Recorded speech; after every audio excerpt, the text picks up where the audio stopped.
S'attaquer aux désavantages connus durant l'enfance est d'abord et avant tout une question fondamentale d'équité. Les enfants, vous, moi, personne ne contrôle les circonstances de notre naissance, ni l'environnement dans lequel on grandit. Et pourtant, tout le monde mérite une chance. Or, les enfants qui grandissent dans des milieux défavorisés n'ont pas toujours les ressources dont ils ont besoin pour bien grandir ou bien se développer. Et c'est là que l'action des gouvernements peut entrer en jeu. Mais il y a aussi des raisons économiques pour lesquelles il faut s'attaquer aux désavantages connus dans l'enfance. Les enfants qui grandissent dans des milieux défavorisés ont moins de ressources pour apprendre, socialiser et se développer dans de bonnes conditions. Ce sont alors les compétences qu'ils apportent sur le marché du travail à l'âge adulte qui sont impactées, ainsi que les revenus qu'ils peuvent percevoir tout au long de la vie. Dans une étude récente couvrant les pays européens de l'OCDE, nous constatons que les adultes qui ont eu une enfance défavorisée ont une chance de 3 à 6 points de pourcentage inférieure aux adultes qui ont eu une enfance plus favorable d'avoir un emploi.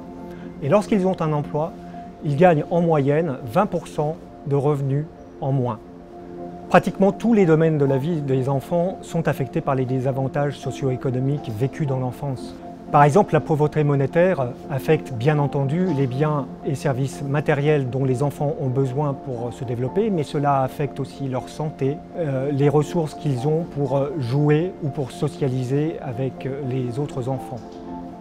Les enfants de milieux défavorisés ont plus de chances d'aller dans des écoles qui disposent de moins de ressources et de vivre dans des quartiers qui offrent moins d'opportunités pour avoir des loisirs, faire du sport, se cultiver ou socialiser avec les autres enfants. Pour lutter contre les désavantages vécus dans l'enfance, il faut développer des politiques dans différents domaines. Il faut d'abord assurer l'essentiel aux familles. L'essentiel aux familles, c'est quoi? C'est d'abord avoir un bon logement, disposer d'un revenu décent et permettre aux parents d'avoir le temps nécessaire pour s'occuper des enfants. Dans les situations sociales plus difficiles, il faudra aussi aider les familles avec des services d'assistance sociaux plus larges et des aides éventuelles à la parentalité.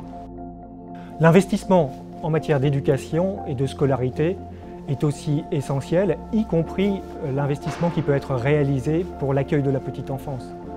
Enfin, sont aussi très importantes les politiques qui contribuent à ce que les familles aient accès aux services dont elles ont besoin et à faire en sorte que l'environnement dans lequel elles vivent soit sain et sûr.